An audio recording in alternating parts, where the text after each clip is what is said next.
जय जिनेन्द्र। स्वागत है आप सभी का हमारे विशेष कार्यक्रम समस्या एक समाधान अनेक। जी हाँ, समस्या एक समाधान अनेक। पिछले कई दिनों से हम भिन्न भिन्न टॉपिक पर जीवन की अलग अलग समस्याओं का ज्योतिष, वास्तु और भक्तामर स्त्रोत के माध्यम से आपको समाधान निरंतर दे रहे हैं। लेकिन आपकी और बहुत सारे हमारे दर्शकों की डिमांड थी कि भक्तामर स्त्रोत पर विस्तार से समझाया जाए, विस्तार से इसके बारे में बताया जाए, जो जीवन के हर दुख को, पीड़ा को दूर कर सकता है, जो अमृतमय औषधि बनकर इस संसार का कल्याण कर सकता है। तो ऐसे भक्तामृत स्त्रोत के बारे में आज से हम नई सीरीज प्रारंभ करने जा रहे हैं। मैं डॉक्टर प्रदीप जैन पारस चैनल के माध्यम से अनंत बल परिवार की तरफ से आप सभी का हार्दिक स्वागत करता हूं, वंदन करता हूं, अभिनंदन करता हूं। मानव जीवन में समस्याओं का अंबार लगा रहता है। ऐसा कोई जीवन नहीं है, ऐसा कोई क्षण नहीं है जब हमारे पास कोई समस्या ना हो, कोई विघ्न बाधा उपस्थित ना हो। जीवन है तो विघ्न बाधाएं आती रहेंगी। अगर विघ्न बाधाएं नहीं आए तो जीवन निष्फल समझा जाएगा। जब विघ्न बाधा आती हैं, उपस्थित होती हैं, समस्याएं उपस्थित होती हैं, तो उनका समाधान भी अवश्य ही मिलता है। आचार्य मानतुंग स्वामी ने 1200 वर्ष पूर्व उस काल कोठरी में भक्तामर स्त्रोत की रचना कर कर इस संसार पर, इस मानव जाति पर अनंत उपकार किया है। हमारे दुख, हमारी पीड़ा, हमारी तकलीफ, हमारे संकटों को हरने के लिए ऐसी अनमोल कृति हमें उपलब्ध करा दी, जिससे हर जन, हर जीव सुख और शांति प्राप्त कर सकता है। तो आइए जानते हैं भक्तामर स्त्रोत के बारे में डॉक्टर प्रिया जैन से। जय जिनेन्द्र। मैं हूं डॉक्टर प्रिया जैन, एक vastu expert, reiki grand master and astrologer. Bharat भूमि में जितने आचार्य, उपाध्याय और साधु परमेष्ठी हुए हैं, उनकी महान अनुकंपा है, जो महान स्त्रोत हमें इतने वर्षों के बाद भी प्रभु की निर्मल भक्ति करने के लिए उपलब्ध है। इस कार्यक्रम के माध्यम से तीर्थंकर प्रभु आदिनाथ स्वामी से मेरी ये प्रार्थना है, ये मेरी भावना है और मेरा प्रयास है कि विश्व शांति के लिए भक्तामृत स्त्रोत के 48 श्लोक, रिद्धि एवं मंत्र जन जन तक पहुँचे। हर धड़कन की तार में संगीत के सार सुर बनकर, हर धड़कन की तार में संगीत के 7 सुर बनकर बहें। विश्व वसुंधरा पर जहाँ जहाँ जीवन है, सबके कल्याण और सुख शांति समृद्धि के लिए भक्तामृत स्त्रोत सर्वोत्तम औषधि बने, क्योंकि संसार में श्रेष्ठतम शब्दों का सर्वश्रेष्ठ चिंतन और संकलन सिर्फ और सिर्फ भक्तामृत स्त्रोत ही है। भक्तामर स्तोत्र जैन भक्ति साहित्य का, जैन दर्शन साहित्य का सर्वाधिक और महत्वपूर्ण स्तोत्र है। इसके माध्यम से आचार्य मानतुंग स्वामी सब देव प्रभु की स्तुति कर रहे हैं, प्रार्थना कर रहे हैं, उनका गुणों का वर्णन कर रहे हैं। भक्तामर का प्रथम काव्य जो समस्याओं से, परिस्थितियों से जूझने की हमें ताकत देता है, हिम्मत देता है, हमारे सारे विकल्प को दूर करता है। हर काव्य के प्रारंभ में मंगलाचरण किया जाता है, हर वंदना, हर स्तुति के प्रारंभ में प्रार्थना की जाती है। तो इस प्रथम काव्य में आचार्य मानतुंग स्वामी ऋषभदेव प्रभु की मंगलाचरण के रूप में स्तुति कर रहे हैं, क्योंकि इससे आने वाला समय बाधाओं से मुक्त हो, समस्याओं से मुक्त हो और कोई जीवन में समस्या या विसंगति ना पैदा हो पाए। ऐसा मानतुंग स्वामी प्रथम काव्य से माध्यम से हम सभी को वर्णन और उपदेश दे रहे हैं, प्रभु आदिनाथ की भक्ति करते हुए। भक्तामृत स्तोत्र में 48 काव्य, इसके हर काव्य में 4 लाइनें हैं। एक लाइन में 14 अक्षर, एक काव्य में 56 अक्षर और पूरे भक्तामर स्तोत्र में 2688 बीजाक्षर हैं। बीजाक्षर से मतलब जो विशेष अर्थ लिए हुए, जो विशेष महत्व लिए हुए, जिनके एक एक अक्षर के माध्यम से जीवन की अनंत समस्याओं का निवारण किया जा सकता है। ऐसे 2688 बीजाक्षरों का समूह हमारे पास कोई उपलब्ध है तो वह है भक्तामर स्तोत्र। बीजाक्षर के बारे में आने वाले समय में विस्तार से जानेंगे, लेकिन अभी सिर्फ इतना ही कहना चाहूँगा कि एक बीज की ताकत, अगर उसको सही परिस्थिति, सही वातावरण और सही खाद पानी और प्रकाश की व्यवस्था कर दी जाए तो उस एक वृक्ष के अनेकों वृक्ष और अनेकों लाखों करोड़ों बीज उत्पन्न किए जा सकते हैं।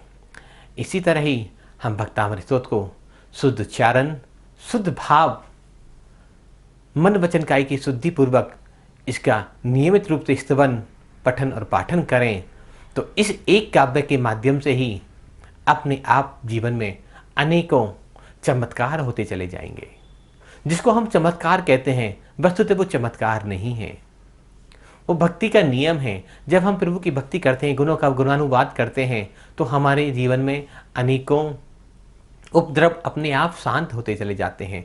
प्रभु की भक्ति करने से जीवन में सफलताएं मिलती चली जाती हैं। ये प्रभु की भक्ति का परिणामन है, ये प्रभु के गुणों का स्तवन का परिणामन है कि हमारे अणु परमाणु अपने आप बदलते चले जाते हैं और हमारी सारी मनोकामनाएं पूर्ण होती चली जाती हैं, जिसको हम आम बोलचाल की भाषा में चमत्कार कहते हैं। चमत्कार हमारी श्रद्धा, हमारी भावना, हमारी प्रार्थना और हमारे संयम का कारण जो उत्पन्न हुई एनर्जी है, ये उसका रिजल्ट होता है, उसका परिणामन होता है, उसका परिणाम होता है। तो जब हम भक्ति करते हैं, जब हम प्रभु की स्तुति करते हैं, गुणों का स्मरण करते हैं तो वो गुण हमारे अंदर प्रकट होते चले जाते हैं। तो आइए आज भक्तामृत के पहले काव्य के बारे में डॉक्टर प्रिया जैन से समझते हैं, इसका उच्चारण और आगे की भाव और अर्थ। भक्तामृत स्तोत्र वसंतलिका छंद में लिखा गया है। भक्तामृत स्तोत्र का 1 नंबर काव्य कैसे पढ़ना है, चलिए समझते हैं, जानते हैं। भक्तामर प्रणत मौलिमणि प्रभाना मुद्योत कंदलित पाप तमोवितानम सम्यक प्रणम्य जिन पाद युगम युगादा वालंबनम भवजलि पततांजनाना। एक बार और चैंट करते हैं। भक्तामर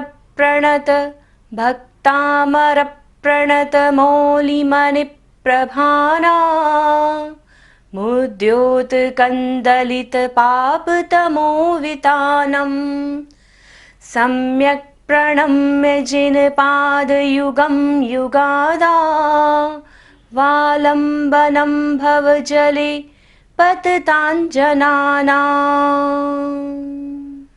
तो आप सभी लोगों ने देखा कि मैंने किस तरह से भक्तामृत स्तोत्र का 1 नंबर काव्य को चैंट किया। अब हम वर्ड टू वर्ड इसको समझते हैं। भक्तामरप, भक्तामरप, जो प्र है वो प भक्तामर वर्ड के साथ जुड़ जाएगा। भक्तामरप, प्रणत, प्रणत, मोली, मोली, म पे डबल ओ की मात्रा है, मोली, मनिप, मनिप, जो प्रभाना का प है वो मनिप के साथ जुड़ जाएगा, मनी के साथ जुड़ जाएगा। भक्तामर प्रणत मौलि मनिप प्रभाना मुद्योतकन, मुद्योतकन, बिंदी के बाद क्या आ रहा है, द आ रहा है, तो इसको हमें कैसे पढ़ना है, मुद्योतकन। जब बिंदी के बाद द आता है तो हमें उसको ना पढ़ना है। मुद्योतकन दलित पाप तमोवितानम सम्यक, सम्यक प्रणम्य, सम्यक प्रणम्य, सम्यक प्रणम्य जिन पाद, जिन पाद युगम युगादा। अब हमने बिंदी आ रही है युगम पर, ग के ऊपर बिंदी है, उसको हम क्या पढ़ेंगे, म, युगम युगादा। वालंबनम, वालंबनम, न के ऊपर बिंदी है और बाद में क्या है, भ, तो इसको यहाँ पर हम म पढ़ेंगे। वालंबनम भवजले पततांजनानाम, पततान, पततान, त के ऊपर बिंदी है और बाद में क्या है, ज, तो यहाँ पर हम क्या पढ़ेंगे इस बिंदु को, न, पततांजनानाम। एक बार पूरा पूरा श्लोक चैंट करते हैं। भक्तामर प्रणत मौलि मणि प्रभाना मुद्योत कंदलित पाप तमोवितानम सम्यक प्रणम्य जिन पाद युगम युगादा वालम्बनं भवजले पतताञ्जनानां। जो ये वसंत छंद में लिखा हुआ है, यदि आप इस श्लोक को इस तरीके से पढ़ते हैं तो आपकी पूरी बॉडी के अंदर कंपन होता है, पूरा साउंड क्रिएट होता है हमारे थ्रोट चक्रा पर, हमारे सोलर सैक्रल चक्रा पर। जब इसकी वाइब्रेशंस हमारी बॉडी के ऊपर काम करती हैं तभी जो हमारा पुण्य है वो प्रबल होता है। तो आप सभी इस श्लोक को इसी तरह से पढ़ा करें आने वाले कल में, आप सभी से मेरी ये प्रार्थना है। तो अब हम हर एक जो भक्तामृत स्त्रोत का जो हमने 1 नंबर काव्य चैंट करना सीखा, पढ़ना सीखा, उसका वर्ड टू वर्ड हम अर्थ समझते हैं कि क्या अर्थ होता है इस चीज़ का। भक्त, भक्त मीन्स भक्त जो प्रभु की भक्ति कर रहा है। अमर, अमर मीन्स देवों के। प्रणत, प्रणत मीन्स नत झुके हुए, आंखें झुकी हुई हैं। मौली, मौली मीन्स मुकुट में। मणि, मणि मीन्स क्या होता है, रतन। प्रभाना, प्रभाना मीन्स क्रांति के। मुद्योतकन, मुद्योतकन मीन्स प्रकाशमान। दलित, दलित मीन्स नष्ट हो गए। क्या नष्ट हो गई हैं, पाप, दुष्ट कर्म, नेगेटिव कर्मास। तमहा मीन्स अंधेरा, अंधकार, जहाँ पर लाइट नहीं है वह क्या है, अंधकार। वितानम मीन्स विस्तार को। सम्यक, सम्यक मीन्स उत्तम रूप से। प्रणम्य मीन्स प्रणाम करके। जिनपाद, जिनपाद मीन्स जिनदेव के चरणों को। युगम, युगम मीन्स दोनों। युगादा मीन्स युग के प्रारंभ से। वालंबनम मीन्स आश्रय, सहारा ले लिया किसी ने, आपके अपना फ्रेंड मान लिया किसी ने, आपको सब कुछ मान लिया, अपना आपको सहारा दे दिया। जैसे हम एक चेयर पर बैठ जाते हैं तो क्या सोचते हैं कि अब हमने चेयर का सहारा ले लिया तो अब हम गिरेंगे नहीं। इसी तरह से जो भक्त है उसने भी किसका सहारा ले लिया है, प्रभु का। भव जले मीन्स संसार रूपी जल में। पततान मीन्स गिरते हुए। जननाम प्राणियों के, तो गिरते हुए प्राणियों के आप क्या बन गए हैं, संसार रूपी जल में, जिन्होंने आपका सहारा ले लिया है। तो आपने उच्चारण करना सीखा, इसका एक एक शब्द का मतलब जाना। तो इस काव्य के माध्यम से आचार्य मानतुंग स्वामी प्रभु की स्तुति करते कह रहे हैं कि वो देवता जिनके मुकुटों में मणियाँ लगी हुई हैं वो आपके चरणों में झुके हुए हैं, और आप की स्तुति जो करता है वो अमर हो जाता है, मोक्ष को पा जाता है, संसार सागर से तिर जाता है। क्योंकि संसार के आदि में भी जब कल वृक्ष बिघटने लग गए थे तब भी आप भव जीवों का सहारा बने, आलंबन बने। हे प्रभु, जैसे आप उन भव जीवों का सहारा बने, आलंबन बने, और देवता जब से आपके चरणों में झुक रहे हैं, मैं देवता की भांति तो नहीं लेकिन एक सच्चे श्रावक की भांति आपके चरणों में नमस्कार करता हूँ, प्रणाम करता हूँ, अपने अहंकार का समर्पण आपके चरणों में करता हूँ, जिससे मेरे ये आगे वाली यात्रा में आप मेरे सहारे बन जाएं, मेरा आलंबन बन जाएं, जिससे मैं संसार सागर से पार हो जाऊं। जो प्रभु के चरणों में शरणागति के भाव रख देता है, वो प्रभु के चरणों में अपने आप को समर्पण कर देता है, जो अपने अहंकार का विसर्जन कर देता है, तो उसके लिए कोई भी दुविधा, कोई भी संकट उस समय नहीं रहता।